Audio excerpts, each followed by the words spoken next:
সেই ব্রিটিশ সরকারের প্রতিনিধিরা বসে থাকার ফলে তাদের সিন্ডিকেটের মাধ্যমে এদেশের ব্যবসা বাণিজ্যকে সিন্ডিকেট কর্তৃক পরিচালিত হওয়ার কারণে দেশের মানুষ যে সুযোগ সুবিধা পাওয়ার কথা তা পাচ্ছে না।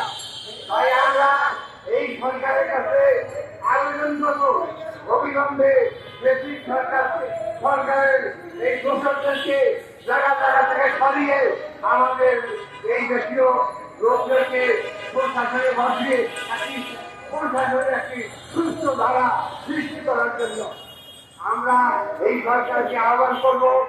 এই অন্তর্বর্তীকালীন সরকার এই কঠিন স্বৈরাচারের দোষকদেরকে নির্দিষ্ট রাখতে পারতেছে না। তাই আমরা আশা করব অবিলম্বে অল্প সময়ের মধ্যে একটি ঘোষণা করে একটি সুস্থ